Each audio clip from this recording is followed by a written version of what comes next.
আল্লাহর হাবিব সাল্লাল্লাহু আলাইহি ওয়াসাল্লাম এই কবরের আযাব প্রসঙ্গে অসংখ্য হাদিস বলেছেন। কবরের নিয়ামত প্রসঙ্গে হাদিসের সংখ্যা বড়ই কম। বরং কবরের নিয়ামত হলো যে ব্যক্তি ভালো আমল করবে, ফেরেশতার প্রশ্নের যথাযথ জবাব দেবে। ফেরেশতা তার জন্য কবরে জান্নাতের বিছানা বিছিয়ে বলবে, নাম কানাউমাতিল আরুস, বাসর ঘরে জুলা যেমন ঘুমায় তুমি দুলার মতো জান্নাতের বিছানায় ঘুমিয়ে যাও। এবং কবরে আযাব প্রসঙ্গে রাসূল বলতেন, মা রাআইতু মানজারান কাত্তুন ইল্লা ওয়াল কবরু আফজাউ মিনহু। দুনিয়ার মানুষ শোনো, আমাকে আল্লাহ তাআলা মেরাজ করিয়ে মালাকুত দেখিয়েছেন, জাবারুত দেখিয়েছেন, জান্নাত দেখিয়েছেন, জাহান্নাম দেখিয়েছেন। আমি আল্লাহ তাআলার সৃষ্টি লীলা দেখেছি। মা রাআইতু মানজারান কাত্তু, কোনদিন আমি দেখি নাই নিকৃষ্ট কোনো অবস্থা, সবচেয়ে খারাপ বিভৎস পরিস্থিতি। ওয়াল কবরু আফজাউ মিনহু, যত কঠিন জায়গা আমি দেখেছি সবচেয়ে কঠিন জায়গার নাম হলো কবর।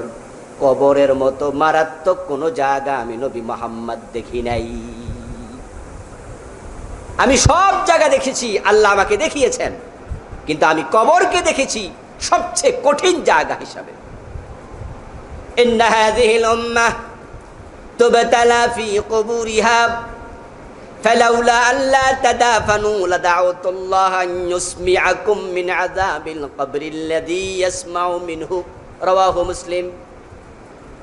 সহিহ মুসলিমে এসেছে, বিশ্বনবী বলেন, কবর এমন এক জায়গা, আমার মাঝে মাঝে মন চায় আমি আল্লাহর কাছে দোয়া করি, আল্লাহ আমার উম্মতকে একবার হলো কবরের আযাবটা তুমি দেখতে দিও, শুনতে দিও।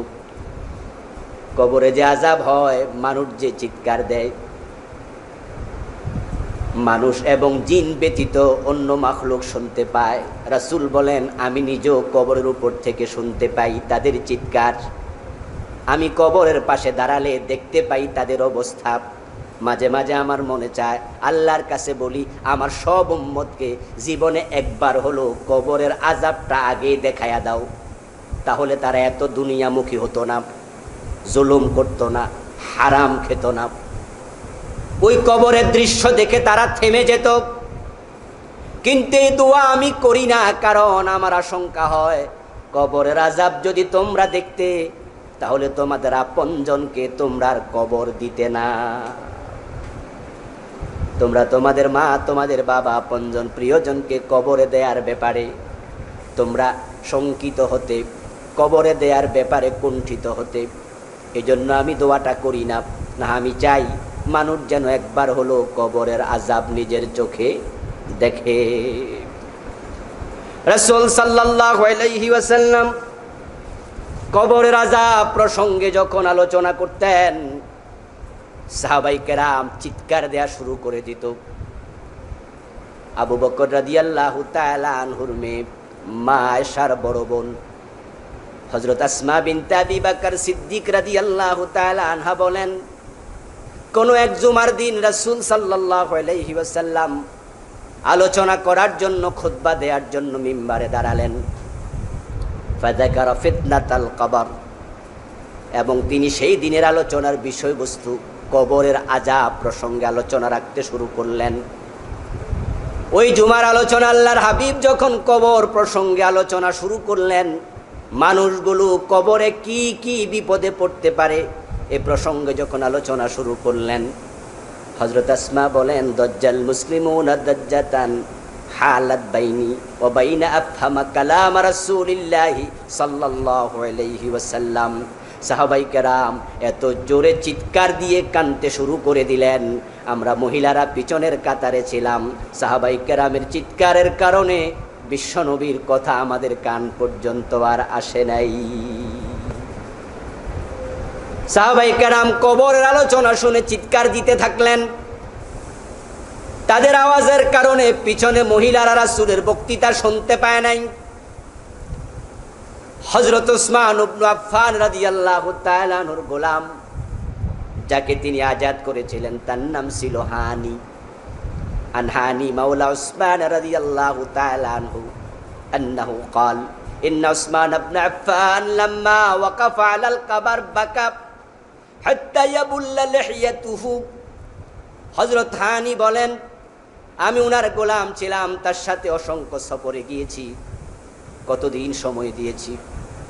আমি দেখতাম যখন তিনি কোনো কবরের পাশে দাঁড়াতেন, কবরের পাশে দাঁড়ানোর সাথে সাথে হযরত ওসমানের চোখের পানি উনার দাড়ি ভিজে ভিজে মাটিতে পড়তে থাকতো। কবরের দিকে তাকিয়ে হযরত ওসমান এত বেশি কান্না করতেন, উনার দাড়িগুলো ভিজে যেত। কোন এক ব্যক্তি হযরত ওসমানকে প্রশ্ন করলেন, ও ওসমান, ইন্নাকা তাযকুরুল জান্নাতা ওয়ান নার ফালা তাবকি ওয়ালাকিন তাবকি মিন হাযা। ওসমান ইবনে আফফান রাদিয়াল্লাহু তাআলা আনহু, আপনাকে আমরা জান্নাত প্রসঙ্গে জাহান্নাম প্রসঙ্গে আলোচনা করতে শুনেছি, কিন্তু আপনাকে আমরা তখন এত কাঁদতে দেখি না। কবরের পাশে দাঁড়ালে আপনি যত কাঁদেন, কবরের পাশে আসলে আপনি এত কেন কাঁদেন? হযরত ওসমান জবাব দেয়, সামিতুন নবিয়্য সাল্লাল্লাহু আলাইহি ওয়াসাল্লাম ইয়াকুল, বিশ্বনবীকে আমি বলতে শুনেছি, আল্লাহর হাবিব বলছেন, ইন্না হাযাল কবর আউয়ালু মানজিলিম মিন মানাজিলিল আখিরা ফাইন নাজা মিনহু ফামা বা'দাহু আইসারু মিনহু ওয়া ইন লাম ইয়ানজি মিনহু ফামা বা'দাহু ওয়াশাদ্দু মিনহু।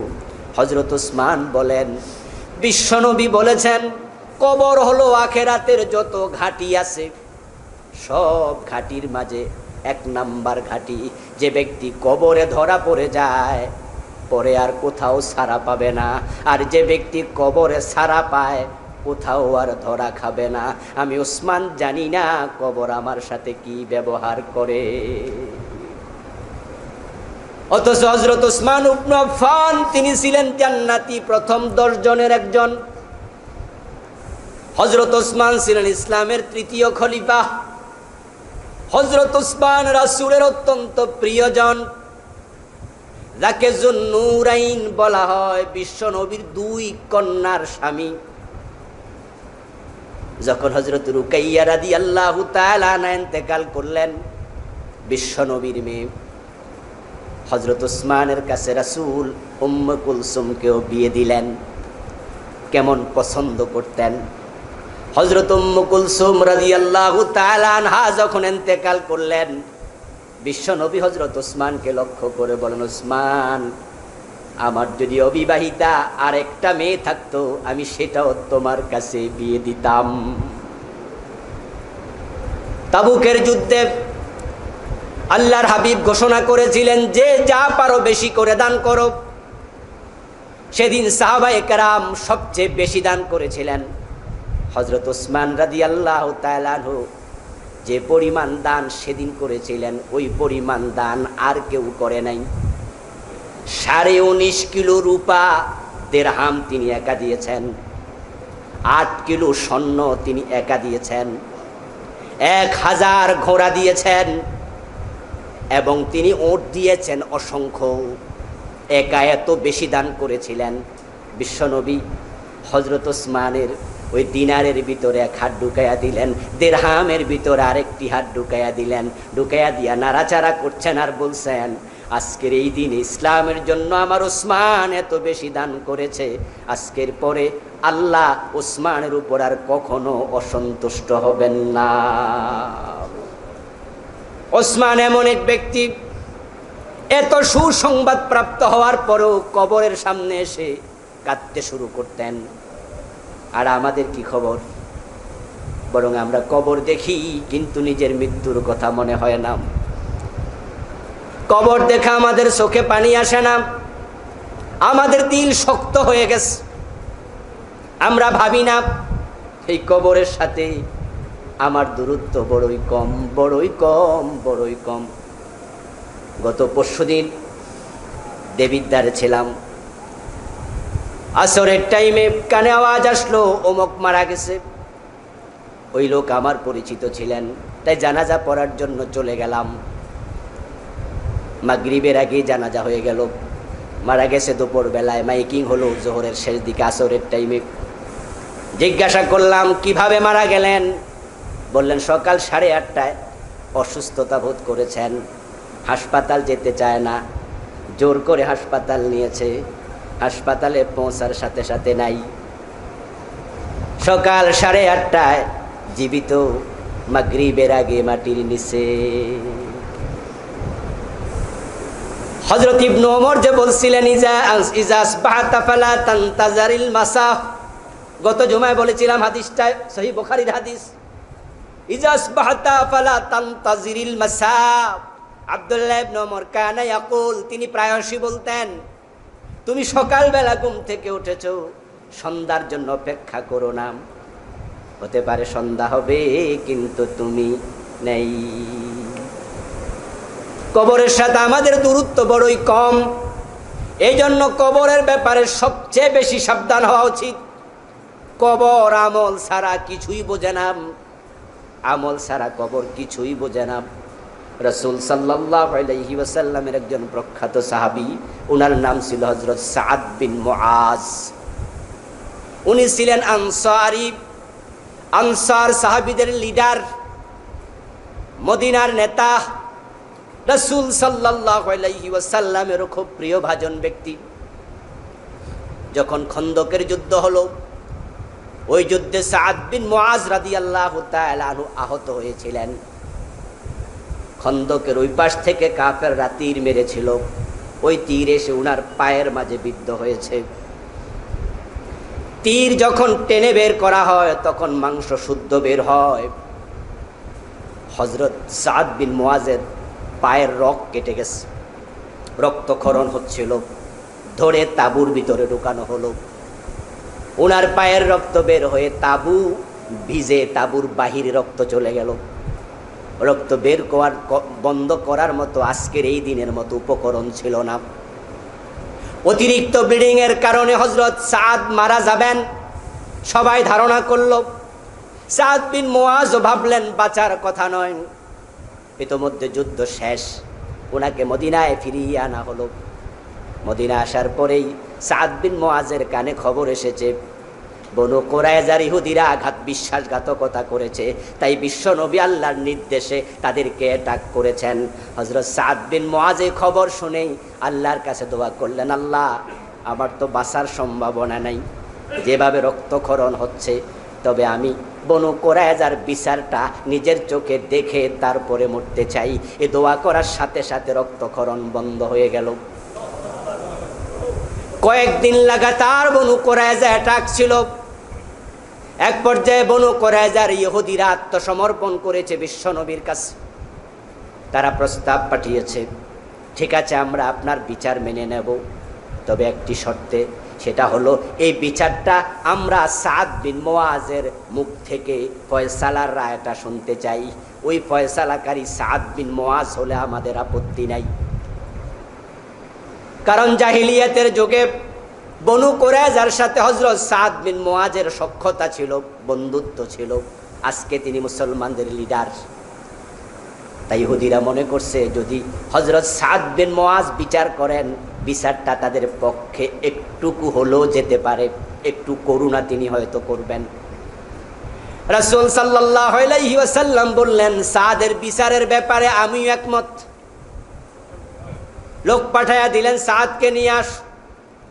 একটা সাওয়ারিতে করে উঠে চড়াইয়া হযরত সাদ বিন মুআজকে বনু কুরাইজায় হাজির করা হলো। সেই দিন তিনি বিচারকের ভূমিকা অবতীর্ণ হলেন। ওর থেকে যখন তিনি নামবেন, বিশ্বনবী বলেন, কুমু ইলা সাইয়্যিদিকুম, তোমাদের নেতা আসছে, তোমাদের নেতাকে তোমরা ওর থেকে নামাও। সুবহানাল্লাহ। সাদের দিকে এগিয়ে যাও, তোমাদের নেতা আসছে। সাদ বিন মুআজকে বিশ্বনবী নেতা বললেন, কুমু ইলা সাইয়্যিদিকুম, নেতা আসছে। আজকে সাদ বিচারক,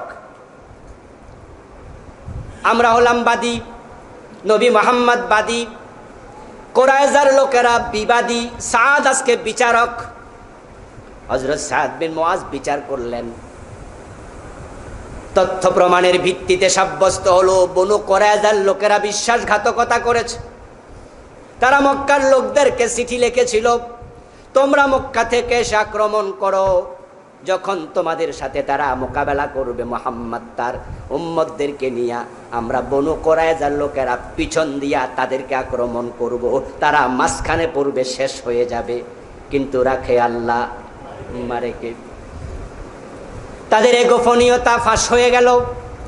অথচ তাদের সাথে রাসূলুল্লাহ সাল্লাল্লাহু আলাইহি ওয়াসাল্লাম হিজরতের পরে মদিনার সনদ করেছিলেন, সেখানে চুক্তি ছিল ইহুদিদের সাথে। বনু কুরাইজা, বনু নাজির, বনু কায়নুকা, তিনটি গোত্র সহ আউস খাজরাজ সবাই মিলে সেখানে সন্ধি করেছিল, তোমরা আমাদের বন্ধু, আমরাও তোমাদের বন্ধু, তোমাদের বিপদে আমরা এগিয়ে যাব, আমাদের বিপদে তোমরা এগিয়ে আসবে।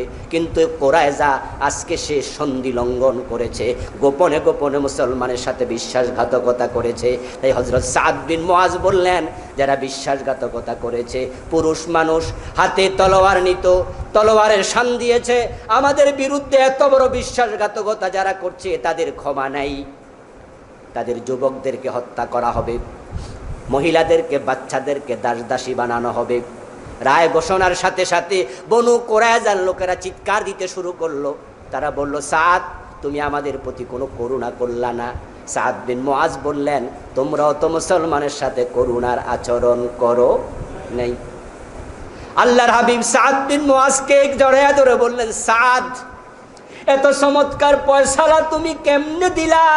সাদ, তোমার ফয়সালা ঘোষণার একটুকু আগে জিবরিল আমিন আমার কাছে এসে কানে কানে ফয়সালাটা শুনাইয়া গেছে। এত চমৎকার ফয়সালা তুমি দিলা কেন? ওই বিচার শেষ, সাদ বিন মুআজ মদিনায় ফিরে আসলেন, আবার রক্তক্ষরণ শুরু।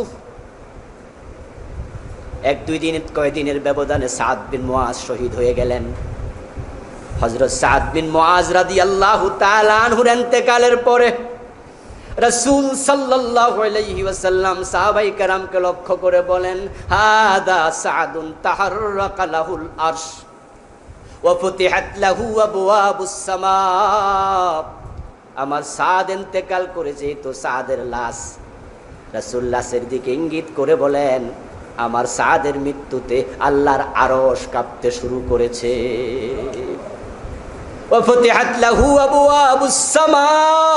আকাশে যত রহমতের দরজা আছে, ওই দরজাগুলো আল্লাহ খুলে দিয়েছেন, আকাশ থেকে ফেরেশতা দলে দলে যেন নামতে পারে। সাদ বিন মুআজের জানাজার নামাজের শেষে রাসূল সাল্লাল্লাহু আলাইহি ওয়াসাল্লাম বলছেন, শাহিদাহু ৭০ আলফাম মিনাল মালাক মিনাল মালাইকা। আমার সাদের জানাজার নামাজ পড়ার জন্য আকাশ থেকে ৭০,০০০ ফেরেশতা আগমন করেছে। কত বড় জলিল কদর সাহাবী সাদ বিন মুআজ। কিন্তু ওনার সঙ্গী হযরত জাবের বলেন, হযরত সাদের জানাজার নামাজ শেষ হয়ে গেল, বিশ্বনবী ইমামতি করলেন। ওদিয়া ফি কবরিহি, সাদ বিন মুআজকে কবরের মাঝে রাখা হলো। তারপরে মাটি সমান করে দেয়া হলো। রাসূল সাল্লাল্লাহু আলাইহি ওয়াসাল্লামের একটি সুন্নাহ ছিল, ইযা ফারাগা আন দাফনিল মাইয়িত ওয়া কাফা আলাইহি ফাকালা লিআসহাবিহি ইস্তাগফিরু লিআখিকুম ওয়াসালু লাহু আত-তাসবীত ফাইন্নাহু আল-আন ইউসআল। আল্লাহর হাবিব সাল্লাল্লাহু আলাইহি ওয়াসাল্লাম দাফনের পরে চলে যেতেন না। ওনার একটি অভ্যাস ছিল, তিনি কবরের সামনে কিছুক্ষণ দাঁড়ায়া থাকতেন। কোন ব্যক্তিকে দাফন করে তিনি কবরের পাশে কিছুক্ষণ চুপ করে দাঁড়ায়া থাকতেন এবং সাহাবায়ে কেরামকে লক্ষ্য করে বলতেন, ইস্তাগফিরু লিআখিকুম, তোমাদের এই ভাইয়ের জন্য আল্লাহর কাছে ক্ষমা চাও। ওয়াসালু লাহু আত-তাসবীত ফাইন্নাহু আল-আন ইউসআল, তাকে এখনই তুলে প্রশ্ন করা হবে, তার রবকে, তার দিন কি, তার নবীকে। আল্লাহর কাছে বলো, আল্লাহ নিজে যেন প্রশ্নের জবাবের ব্যবস্থা করে দেন। সালু লাহু আত-তাসবীত, তার ঈমানের উপরে অবিচলতা, আল্লাহর কাছে সাহায্য প্রার্থনা করো, বলো আল্লাহ তুমি তাকে ঈমানের উপরে টিকায়া রাখো, আল্লাহ তুমি তাকে জবাবের ব্যবস্থা করো। এই দোয়াগুলো তোমরা করো। এটা আল্লাহর হাবিবের সুন্নাহ ছিল। মৃত ব্যক্তির জন্য দোয়া হলো, এক নাম্বার দোয়া হলো তার জানাজার নামাজ। কারো মৃত্যুর খবর শুনলে আমরা কি পড়ি? ইন্না লিল্লাহি ওয়া ইন্না ইলাইহি রাজিউন। এটা কিন্তু মৃত ব্যক্তির জন্য দোয়া না। অর্থ যারা জানেন তারা দেখেছেন, এখানে হলো স্বীকৃতি। আপনি বলছেন আমরা আল্লাহর জন্য সবাই আল্লাহর কাছে ফিরে যাব, এর মানে যার মৃত্যুর খবর শুনেছেন, আপনি শুনে বলছেন সে একা মরে না, আমিও মরব। ইন্না লিল্লাহি, আমরা সবাই কার জন্য? ওয়া ইন্না ইলাইহি রাজিউন, তার কাছে আমরা সবাই তো ফিরে যাব। তো এখানে কি মৃত ব্যক্তির জন্য দোয়া হয়েছে? না, দোয়াটা হলো জানাজার নামাজ। সলাতুল জানাজা হিয়া দুআউ লিল মাইয়িত, জানাজার নামাজটা হলো মাইয়িতের জন্য দোয়া। তাই এটা রুকু নাই, সেজদা নাই, এটা দোয়া। তো বিশ্বনবী এই তরিকায় পড়েছেন। এই জন্য আমরা যখন 3 নাম্বার তাকবীর দেই, 3 নাম্বার তাকবীরের পরে আমরা পড়ি না আল্লাহুম্মা গফিরলি হাইয়িনা ওয়া মাইয়িতিনা ওয়া শাহিদিনা ওয়া গায়িবিনা, আমরা দোয়া করি আল্লাহুম্মা গফির লাহু ওয়ারহামহু ওয়াআফিহি ওয়াআফু আনহু ওয়া আকরিম নুজুলাহু ওয়া ওয়াসসি মুদখালাহু واغسله بالماء والثلج والبرد ونقه من الخطايا كما ينقى الثوب الأبيض من الدنس اللهم باعد بينه وبين خطاياه كما باعدت بين المشرق والمغرب اللهم أبدله أهلا خيرا من أهله وزوجا خيرا من زوجه ودارا خيرا من داره। আল্লাহর হাবিব আরো অনেক দোয়া করতেন। এই দোয়াগুলো তিনি করতেন জানাজার নামাজে 3য় তাকবীর দেওয়ার পরে। আমরা হয়তো একটা শিখছি আল্লাহুম্মা গফিরলি হাইয়িনা ওয়া মাইয়িতিনা, আমরা আর পারি না, কিন্তু বিশ্বনবী আরো অনেক দোয়া করতেন। এটা হলো দোয়া। এই দোয়ার পরে তাকে এবার কবরস্থ করা হবে। কবরের পাশে দাঁড়িয়ে আবার দোয়া। কিন্তু আমাদের দেশে কোনো কোনো জায়গায় দেখা যায় জানাজার নামাজ শেষ করে সালাম ফিরে আবার দোয়া শুরু করে। হ্যাঁ, এটা বিদআহ, এটা বিদআত। রাসূল সাল্লাল্লাহু আলাইহি ওয়াসাল্লাম এটা করতেন না। এইমাত্র দোয়া শেষ হলো, এখন তাকে কবরস্থ করো। কবরস্থ করার পরে আবার দোয়া, আল্লাহ তাকে ক্ষমা করো, আল্লাহ তাকে ঈমানের উপরে অটল অবিচল রাখো। রাসূলের সুন্নাত। কিন্তু আজকে সাদের কবরের পাশে দাঁড়িয়ে রাসূল এটা করলেন না। হযরত জাবের বলেন আল্লাহর হাবিব সাল্লাল্লাহু আলাইহি ওয়াসাল্লাম দাঁড়ালেন কবরের পাশে, কবরের মাটি সমান করে দেয়া হলো, আমরাও দাঁড়ালাম। ফাসাব্বাহা রাসূলুল্লাহ সাল্লাল্লাহু আলাইহি ওয়াসাল্লাম ফাসাব্বাহনা মাহু তাওয়িলা সুম্মা কাব্বারা আন-নবী ফাকাব্বারনা। হঠাৎ করে রাসূল সাল্লাল্লাহু আলাইহি ওয়াসাল্লাম সুবহানাল্লাহ সুবহানাল্লাহ সুবহানাল্লাহ এই শব্দটা জোরে জোরে বলতে শুরু করলেন। আমরাও সুবহানাল্লাহ সুবহানাল্লাহ বলতে শুরু করলাম। সুবহানাল্লাহ আমরা থামাই না, অনেকক্ষণ ধরে রাসূল এটাই করলেন, আমরাও করতে থাকলাম। সুম্মা কাব্বারান নবী ফাকাব্বারনা। এবার বিশ্বনবী সুবহানাল্লাহ বলা থামাইয়া বলছেন আল্লাহু আকবার, আমরাও বলতে থাকলাম আল্লাহু আকবার। অথচ এই জাতীয় ঘটনা আর কখনো দেখিনি। ফাকিলা ইয়া রাসূলুল্লাহি লিমা সাব্বাহতা সুম্মা কাব্বারতা। আল্লাহর হাবিব সাল্লাল্লাহু আলাইহি ওয়াসাল্লামকে কেউ বললেন ইয়া রাসূলুল্লাহ, আজকে আপনি এমনটা কেন করলেন? আপনি তাসবিহ পড়লেন, পরে তাকবীর দিলেন, কেন এটা করলেন আমরা তো বুঝলাম না। আল্লাহর হাবিব তখন বলে, শোনো, লাকাদ তাযায়াকা আলা হাযাল আবদিস সালিহ কবরুহু হাত্তা ফাররাজাহুল্লাহু আনহু। সুবহানাল্লাহ পড়েন। আমি যখন সাদের কবরের পাশে দাঁড়ালাম, আমি তখন দেখতে পাচ্ছিলাম কবরের মাটি সমান করে দেওয়ার পরে সাদকে চাপা দেওয়ার জন্য 2 দিক থেকে মাটি সংকুচিত হওয়া শুরু করেছে। যখন কবরের মাটি কাউকে চাপা দেয়, হাত্তা তাখতালাফা আদলাউহু, আল্লাহর হাবিব সাল্লাল্লাহু আলাইহি সাল্লাম বলেন কবরের মাটি চাপা দিলে পরে পাজরের এক পাশের হাড্ডি অপর পাশের হাড্ডির ভিতরে ঢুকে যায়। আমি দেখতে পাচ্ছিলাম আমার সাদকে কবরের মাটি চাপা দেওয়ার জন্য আসতেছে। আমি দাঁড়ায় দাঁড়ায় কিভাবে সে দৃশ্য দেখি, আমার সাদের এত বড় বিপদ। তাই আমি সুবহানাল্লাহ সুবহানাল্লাহ বলতে শুরু করলাম। আমি সুবহানাল্লাহ বলা থামাই না, না থামানোর কারণে হাত্তা ফাররাজাহুল্লাহু আনহু, আল্লাহ নিজে কবরের মাটিকে বললেন, ও কবরের মাটি সরে যা। আল্লাহ নিজে সরাইয়া দিচ্ছে। ফাররাজাহুল্লাহু আনহু, তার থেকে কবরের মাটিকে আল্লাহ সরাইয়া দিয়েছে। তারপরে আমি আবার আল্লাহর বড়ত্ব ঘোষণা করলাম, আল্লাহু আকবার, আল্লাহ তুমি মহান। হযরত সাদ বিন মুআজ রাদিয়াল্লাহু তাআলা আনহুর মতো জলিলুল কদর সাহাবীর সাথে কবর যদি আচরণ করে তাহলে আমাদের কি খবর? হতে পারে হযরত সাদ বিন মুআজ রাদিয়াল্লাহু তাআলা আনহু এমন কোন গুনাহ করেছিলেন যেটা থেকে তাওবা করতে ওনার মনে নাই, অথবা তিনি এমন কোন গুনাহ করেছিলেন, তাওবা করেছেন কিন্তু তাওবাটা কবুল হয় নাই। কবর এমন এক জায়গা, আমল ছাড়া কিছুই বুঝবে না। এজন্য বন্ধু, আমাদের সকলের সে কবরের কথা মাথায় রাখা লাগবে। আখিরাতের জীবন শুরু হবে আপনার বারজাখী জীবনে।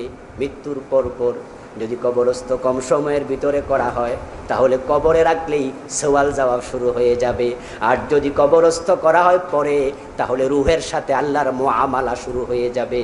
ফিরআউনকে কবর দেয়া হয় নাই, রাখা হয়েছে একটি বক্সের মাঝে, কিন্তু তার বারজাখী জীবন শুরু হয়ে গেছে মৃত্যুর পরপরই। আল্লাহর হাবিব সাল্লাল্লাহু আলাইহি ওয়াসাল্লাম বলেন, তোমার বারজাখী জীবন শুরু হবে কত কম সময়ের ভিতরে, শোনো। ইযা দাখালাল মাইয়িতুল কবরা ওয়া তাওয়াল্লা আনহু আসহাবুহু ইন্নাহু লা ইয়াসমাউ কারআনে আলিহিম।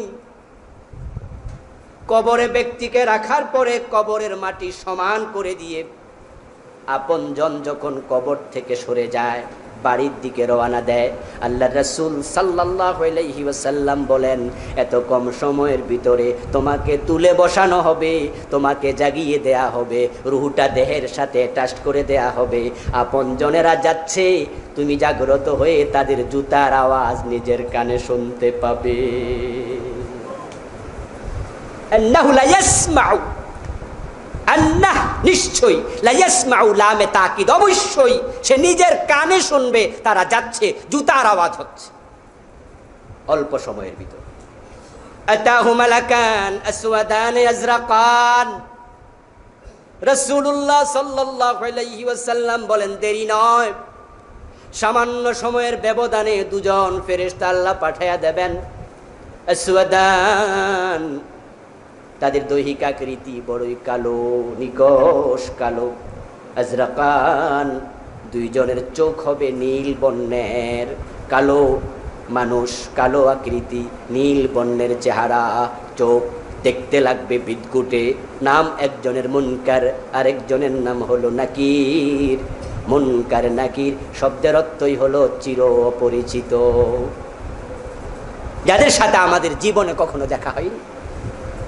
ওই দুইজন ফেরেশতা কবরের ভিতরে ঢুকবে। ফায়ুজলিসানিহি, আপনি শুয়ে আছেন, আপনাকে কবরে ঢুকে তারপরে জাগিয়ে তুলবে, বসাবে। আল্লাহর রূহটা ফুঁকে দেবেন। ফায়াকুলানি লাহু, মৃত ব্যক্তিকে তারা এসে প্রশ্ন শুরু করবে, জাগাইয়াই বলবে, মান রাব্বুক, বলো তোমার রবকে। শুরু হয়ে গেল আখিরাতের পর্ব। এখন আমরা যারা আরবি বলতে পারি না, আরবি বুঝি না, কবরের প্রশ্ন তো আরবি হবে, তাদের কি খবর? আবার আবু জেহেল, আবু লাহাব ভালোই আরবি বুঝতো, তারা কি জবাব দিতে পেরেছিল? তাহলে বোঝা যাচ্ছে আসলে জবাবটা ব্যক্তির উপর নির্ভর করবে না, ব্যক্তির উপর ডিপেন্ড করবে না, ডিপেন্ড করবে তার আমলের উপর। আরবি মোটেও জানে না এমন অনেক মুত্তাকি ফরেজগার বাংলাদেশি লোক আছে না? আবার সৌদি আরব আরবি জানে এমন কাফের আছে না? ফেরেশতার প্রশ্ন বুঝবেও না, উত্তরও দিতে পারবে না। ফেরেশতা প্রশ্ন করবে, মান রাব্বুকা, তোমার রবকে। উত্তর নির্ভর করবে আমলের উপরে।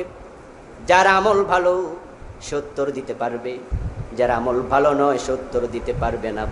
উত্তরের ব্যবস্থা করবেন স্বয়ং আল্লাহ তাআলা। কোরআন মাজিদ আল্লাহ তাআলা বলেন, ইউসাব্বিতুল্লাহুল্লাযীনা আমানু বিল কওলিস সাবিত ফিল হায়াতিদ দুনিয়া ওয়া ফিল আখিরাহ। যারা দুনিয়াতে ঈমানের উপরে অটল অবিচল ছিল, আল্লাহ যাদেরকে দুনিয়ায় ঈমানের উপরে অটল রেখেছেন, অবিচল রেখেছেন, কোটি টাকা সামনে এসেছে, ঈমান বিক্রি করে নাই, না খেয়েছিল, ঈমান বেচতে যায় নাই, জেল জুলুমের শিকার হয়েছে, ফাঁসির রশি দেখেও ভয় পায় নাই, ঈমান ত্যাগ করে নাই, আল্লাহর এমন কিছু বান্দাও আছে না নাই? আবার কিছু টাকা দেখেছে, ঈমান বেচে দিয়েছে, টাকার কাছে ঈমান বিক্রি করে। হালুয়া রুটি দেখলে আর হুঁশ থাকে না, একটু ভয় দেখালে মামলার ভয় দেখাবে, হক কথা বন্ধ হয়ে যাবে, হক কথা আর বলবে না, চরম জালেমের জুলুম দেখে চোখটা বুজে এড়িয়ে চলে যাবে সুবহানাল্লাহ পড়তে পড়তে রাস্তার পাশ দিয়া। এই দায়িত্ব আপনাকে আল্লাহ দিয়ে দুনিয়ায় পাঠান নাই। আল্লাহ তাআলা যাদেরকে ঈমানের উপরে দুনিয়া অটল অবিচল রেখেছেন, কোরআন মাজিদ আল্লাহ বলেন ওয়া ফিল আখিরাহ, ওই ভালো মানুষগুলোকে ফেরেশতার প্রশ্নের জবাব দেওয়ার জন্য ঈমানের উপরে আল্লাহ নিজে অটল অবিচল রেখে দেবেন। সুবহানাল্লাহ। এই জন্য আল্লাহ তাআলা ফেরেশতার প্রশ্নের আগে নিজে একটা প্রশ্ন ছুড়ে দেবেন। কবরে মোট প্রশ্ন করা হবে কয়টা? 3টা। আমরা বেশি জানি, এটাই আমাদের দেশে বেশি আলোচিত। অথচ কবরের প্রশ্নের ব্যাপার হাদিসে আরেকটু ব্যাপক পাওয়া যায়। যারা মুমিন তাদের জন্য প্রশ্ন হবে 5টা, আর যারা কাফির তাদের জন্য প্রশ্ন হবে 4টা। ফেরেশতা করবেন মুমিনকে 4টা, আল্লাহ করবেন 1টা, মোট কয়টা হলো? 5টা। আর কাফেরদেরকে প্রশ্ন করা হবে 4টা, ফেরেশতা করবে 3টা, আল্লাহ করবেন 1টা। আল্লাহর প্রশ্ন দিয়ে কবরের জীবন হবে শুরু। আল্লাহর প্রশ্নের জবাব যারা দিতে পারবে, পরবর্তী জবাবের ব্যবস্থা আল্লাহ নিজ দায়িত্বে করে দেবেন। সুবহানাল্লাহ। আর আল্লাহর প্রশ্নের জবাব যারা দিতে পারবে না, তারা ফেরেশতার প্রশ্নের জবাবও দিতে আর পারবে না। আল্লাহর প্রশ্ন হবে সাইকোলজিক্যাল, মনস্তাত্ত্বিক। ফেরেশতার প্রশ্ন হবে ভাইবা, মৌখিক। আল্লাহ তাআলা প্রশ্ন করবেন, সাইকোলজিক্যাল টেস্ট নেবেন। সে প্রশ্নটা কি? হাদিসে আসছে, কালান নবী সাল্লাল্লাহু আলাইহি ওয়াসাল্লাম ইযা দাখালাল মাইয়িতুল কবরা মুসসাদাত লাহু শামসু ইনদা গুরুবিহা ফায়াজলিসু ওয়া ইয়ামসাহু আইনাইহি ফায়াকুলু দাউনি উসাল্লি। আল্লাহর হাবিব বলেন, কবরস্থ মানুষকে ফেরেশতা যখন কবর থেকে তাকে তুলে বসাবে, শোয়া থেকে তাকে বসায়া দেয়া হবে, সে যখন জেগে উঠবে, জেগে দেখতে পাবে সূর্য ডুবু ডুবু। সূর্যটাকে ডুবন্ত অবস্থায় হাজির করবেন কে? দিনে দুপুরে হোক, রাতের 12টায় হোক, যখনই কবর দেয়া হবে, যখন সে জাগবে, তখন দেখবে সূর্য ডুবতেছে। মুসসালাত লাহু শামসু ইনদা গুরুবিহা। সূর্যকে ডুবন্ত অবস্থায় আল্লাহ হাজির করবেন। সূর্যকে ডুবন্ত অবস্থায় হাজির করে ফেরেশতাকে বলবেন তার সাথে কথাবার্তা শুরু করো। ওই ব্যক্তি জাগবে, জেগে সে বুঝবে আমি তো ঘুমেছিলাম, অচেতন ছিলাম, এখন আমি চেতন ফিরে পেয়েছি। হায় রে, আমি তো আসরের নামাজ পড়ি নাই, সূর্য তো ডুবে যাচ্ছে। আল্লাহ তাআলা সূর্যকে ডুবন্ত অবস্থায় নিয়ে পরীক্ষা করতে চান সে দুনিয়ার নামাজি ছিল কিনা। সুবহানাল্লাহ। আমরা যারা জোহরের নামাজ পড়ে ঘুমিয়েছি, আসরের টাইম চলে গেছে, কেউ ডাকেনি, টেরও পাই নাই, হঠাৎ করে জেগে দেখি সূর্য ডুবে যাচ্ছে। যারা আমরা কখনো নামাজ কাজা করি না, ওই টাইমে আমাদের কাছে আসরের নামাজের মতো দামি জিনিস পৃথিবীতে আর কিচ্ছু নেই। পাগলের মতো আমরা ওযু করার জন্য দৌড় দেব, ইন্না লিল্লাহি ইন্না ইলাইহি রাজিউন। হায়, আসরের নামাজের সময় চলে যাচ্ছে, ডাকলা না কেউ, কি হলো এটা? আমরা দৌড় দেই ওযু করার জন্য, পিছন থেকে কেউ ডাকলে আমরা দাঁড়াবো? সূর্য ডুবে যাচ্ছে। আমার বাবা যদি আমার ডাক দেয়, আমার মা যদি আমাকে ডাকে, আমি বলবো প্লিজ একটু পরে শুনি মা, আগে নামাজটা পড়ি, ঠিক কিনা? বাবা মা ডাকলো আমরা থামবো না, ওই টাইমে আমি আল্লাহর কথা শুনি আগে। আমি আমার মাকে বলবো মা নামাজটা পড়ি আগে, প্লিজ পরে। আর যদি বন্ধু বান্ধব ডাকে, প্রশ্নই আসে না। আর যদি অপরিচিত কেউ এসে বলে হুজুর একটু খাড়ান, তাহলে তো আমি তাকাবই না। মুনকার নাকির, পরিচিত না অপরিচিত? অপরিচিত দুজন ব্যক্তি আপনাকে ঘুম থেকে তুলছে, আর আপনি তাকায়া দেখেন সূর্য ডুবছে। ওই অবস্থায় যারা নামাজি মানুষ, ভালো মানুষ, আল্লাহর পরীক্ষায় তারা পাশ করবে। রাসূল বলেন ইয়ামসাহু আইনাইহি, সে তখন ঘুম থেকে উঠে মানুষ যেমন চোখ ডলে সেরকম চোখটা ডলবে। ওয়াকুল, এবং বলবে দাউনি উসাল্লি, কথা বলার সময় নাই, তোমরা সরো, আগে আমি নামাজ পড়ি।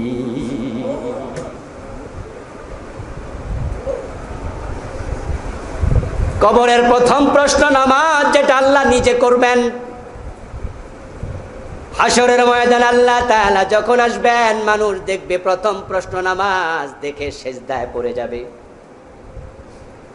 আর যারা মুনাফিক, ফাসিক, ফুজ্জার, কাফের, তারা সেজদা দিতে পারবে না, মেরুদণ্ডের হাড্ডি সোজা হয়ে থাকবে। আবার যখন আমলনামা হাতে দেয়া হবে, প্রথম প্রশ্ন নামাজ, নামাজের হিসাব সবার আগে দিতে হবে। এখন যারা নামাজের ব্যাপারে বেখবর, বন্ধু বান্ধবের আড্ডায় আছে, আসর চলে গেছে, দোকানদারি করতে করতে মাগরিব এশা শেষ, হাল চাষ করতে করতে দুপুর শেষ, এক ওয়াক্তে আছে আর এক ওয়াক্তে নাই, জুমায় আছে ওয়াক্তিয়া নাই, জোহরে আছে আসরে নাই, এমন ব্যক্তিদের কবরের প্রশ্নের জবাব দেয়া সম্ভব হবে না। যখন ব্যক্তি বলবে দাউনি উসাল্লি, ছেড়ে দাও আমি নামাজ পড়ি, ফেরেশতারা বুঝবেন খাঁটি লোক, আল্লাহর প্রিয় বান্দা, আল্লাহর পরীক্ষায় সে পাশ করে ফেলেছে। ফেরেশতারা বলবে আল্লাহর বান্দা, এটা বরজখের জীবন, এখানে নামাজের প্রয়োজন আর নেই।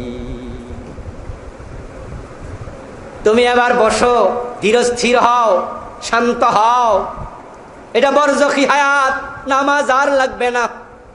বরং তুমি আবার বলো মান রাব্বুকা, তোমার রবকে। উত্তরের ব্যবস্থা কে করবেন? আরবি জানার কোনো প্রয়োজন নাই, দোয়া মুখস্থ করে যাওয়া দরকার নাই। আল্লাহ নিজে বলেন আমি দায়িত্ব নেব, ইউসাব্বিতুল্লাহ, আল্লাহ তাকে ঈমানের উপরে তাসবিত করে দেবেন, সাবিত করে দেবেন। ফায়াকুলু রব্বি আল্লাহ, সে উত্তর বলে দেবে আমার রব হলো আল্লাহ। আপনার সাথে রবের পরিচয়, তোমার রবকে, তোমার সৃষ্টিকর্তাকে প্রশ্ন করা হবে না, প্রশ্ন করা হবে তোমার রবকে। কারণ মানুষ আল্লাহর যত সেপত আছে সবচেয়ে বেশি শিরিক করে আল্লাহর রব নামক সেপতের সাথে, অস্বীকৃতি করে। রব মানে কি? পালন কর্তা, লালন কর্তা। আমাদের খাওয়ায় কে? চাকরি। বলেন কি? আমি চাকরি করে খাই হুজুর, ব্যবসা বাণিজ্য করে খাই, আমি বড় লোক হয়েছি, এমনি হয়েছি, আমি অনেক শিক্ষিত লোক, আমি সচেতন, আমার সরকারে চাকরি দিছে না, আমি বলেই যাইতাম। আমরা জানি না যে আমাদেরকে একটা চাল খাওয়ানোর ক্ষমতা আল্লাহ ছাড়া আর কারণেই। আমরা এটা অনেকে জানি না, ভুলতে বসেছি। কেউ যদি একটু চাকরি দেয় আর চাকরির মাঝে শর্ত দিয়ে দেয় আমার অফিসে কোনো রকমের নামাজ কালাম পড়া যাবে না, অনেকে আছে এই শর্তেও চাকরি নেয়। আমার কাছে চাকরি নিলে দাড়ি কামাই ফেলতে হবে, অনেকে আছে শর্তেও চাকরি নেবে। টাকা দেখলে ইমান বিক্রি করে, আমি কিছুক্ষণ আগে বলেছি মুসলমানের সন্তান টাকার কারণে খ্রিস্টান হয়ে যাচ্ছে, এমন আছে না নাই? কিছু টাকা দেখেছে, অথচ আমাদের রবকে, আপনাকে কে খাওয়ায়? চাকরি বাকরি কোয়াইট ইম্পসিবল, অসম্ভব, অসম্ভব। এটা ওসিলা মাত্র, মাধ্যম মাত্র। মায়ের পেটে আপনি ছিলেন জীবিত প্রায় 6 মাস। ওই 6 মাসে জীবিত মানুষের খাবার প্রয়োজন আছে কিনা? কে খাওয়াইছে? বাবা, মা নিজে, মা জানে আপনি কেমনে খাইছেন। আপনি জীবিত ছিলেন পৃথিবীর শুরুতে, আপনার জীবনের শুরুতে 6 মাস দুনিয়ার কেউ জানতো না আপনি কি খাচ্ছেন, কেমনে খাচ্ছেন। রাজ্জাক আপনাকে সেখানে খাইয়েছে, তিনি আপনার রব। দুনিয়াতে আপনি আসবেন, আসার পরে আপনার খাবারের দরকার আছে। এই জন্য আপনি আসার অনেক আগে আপনার খাবার আপনার উপযুক্ত করে মায়ের বুকের মাঝে জমা করে রেখেছেন কে? রব, আপনার আল্লাহ। ওই খাবার আপনার জন্য প্রস্তুত হয়ে গেছে আপনি আসার অনেক আগে। সন্তান পেটে আসার 5-6 মাস পর থেকে, 4-5 মাস পর থেকে মায়ের বুকে আস্তে আস্তে করে খাবার জমা হতে থাকে। সুবহানাল্লাহ। এটা যদি পাতলা হতো, আপনি খেলে পাতলা পায়খানা হতো। এটা যদি গাঢ় হতো, আপনার পায়খানা কষা হয়ে যেত। গরম হতো, ঠোঁট পুড়ে যেত। ঠান্ডা হলে সর্দি লেগে যেত। এই জন্য মায়ের বুকে পাতলা নয়, শক্ত নয়, গরম নয়, আবার ঠান্ডাও নয়, ঠিক আপনার উপযুক্ত করে সুবহানাল্লাহ আল্লাহ বানিয়ে রেখে দিয়েছেন। 6 মাস দুনিয়ার কোনো খাবারের প্রয়োজনও নাই। রুহের জগৎ আল্লাহর সাথে আমাদের যখন পরিচয়, সেখানেও তিনি প্রথম পরিচয় পর্বটা সেরেছেন রব শব্দ দিয়ে। আলাস্তু বিরব্বিকুম ক্বালু বালা, আমি কি তোমাদের রব নই? আমরা দুনিয়ায় এসে আল্লাহকে ভুলে গেলাম, তিনি আমার রব আমরা ভুলে গিয়েছি। কারণ রুহের জগতে ছিলাম শত শত বছর, হাজার হাজার বছর। তারপরে সেখান থেকে মায়ের পেটে ছিলাম 9 মাস 10 মাস। তারপরে ছোট ছিলাম 11 বছর 12 বছর। আস্তে আস্তে বড় হয়েছি। বড় হওয়ার পরে এখন আমরা রবের কথা বলে চাকরিকে রব মনে করি, অর্থবিত্তকে রব মনে করি, অমুক তমুককে আমরা রব মনে করি, লালন কর্তা পালন কর্তা শুধু আমরা মনে করি না, অনেকে আছে নিজে রব নিজেকে মনে করে। ফেরাউন তো দাবি করেছে আনা রব্বুকুমুল আলা, কোরআনে আছে না? ফেরাউন এক পর্যায়ে বলেছে আমি তোমাদের বড় খোদা, রব, আমি রব। নমরুদ এই দাবি করেছিল। কোরআনে কারীম আল্লাহ তাআলা বলেছেন আরাম তারাব ইলাল্লাযী হাজ্জা ইব্রাহিম ফি রাব্বিহি আনা আতাহুল্লাহুল মুলক। নমরুদ ইব্রাহিম নবীরে কয় আমি রব। নাউযুবিল্লাহি মিন যালিক। রব মানে হচ্ছে মালিক। কুল আউযু বিরাব্বিন নাস মালিকিন নাস। আর আমাদের পরিচয় আমরা হলাম আব্দ, আমরা গোলাম। তিনি রব, আমরা হলাম তার গোলাম। এবার বলুন তো, যে গোলাম হয় সে কি স্বাধীন না পরাধীন? যদি কোনো ব্যক্তি স্বাধীন হয় সে তার গোলাম থাকে না। গোলাম মানে হলো তার একজন রব আছে, সে তার অধীন। এখন এবার বলুন তো, যদি আমরা গোলাম হই, গোলাম তো স্বাধীন না, পরাধীন। যে পরাধীন থাকে সে কি আইন বানায় নাকি রবের আইন মানে? এখন আমরা যারা ক্ষমতা পাই, আমরা কি মানি না বানাই? আমরা নিজে রব সেজে বসি। কথা ছিল আপনি আমি ক্ষমতা পাওয়ার পরে আমরা রবের আইনের আলোকে দেশ চালাবো, সমাজ চালাবো, ব্যক্তি চলবে। এই জন্য আল্লাহ তাআলা কোরআন মাজিদে বলেন, এমন এক কিতাব আমি আপনার কাছে নাজিল করেছি, ইন্না ফি যালিকা লাযিকরা লিমান কানা লাহু কলব। ওই কিতাবের মাঝে আমি রেখেছি ওই কথার স্মরণ, যার কলব আছে তার জন্য। স্মরণ করা আর শিখাইয়া দেয়া দুটো এক জিনিস না দু জিনিস? মাশাআল্লাহ, শিক্ষিত মানুষেরা বোঝা খুব সহজ। শিখাইয়া দেয়া হয় এমন জিনিস যেটা আপনি জানতেন না, আর স্মরণ করানো হয় এমন জিনিস যেটা আপনি জানতেন এখন মনে নাই। আল্লাহ বলেন ইন্না ফি যালিকা লাযিকরা,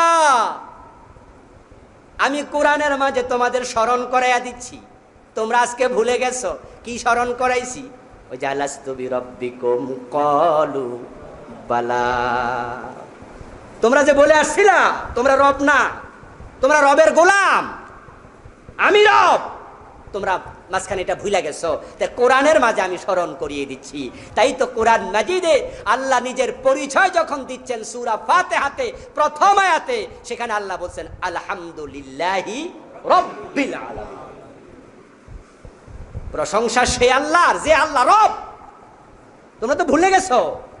ইন্না ফি যালিকা লাযিকরা লিমান কানা লাহু কলব আও আলকা সামআ ওয়া হুয়া শাহীদ।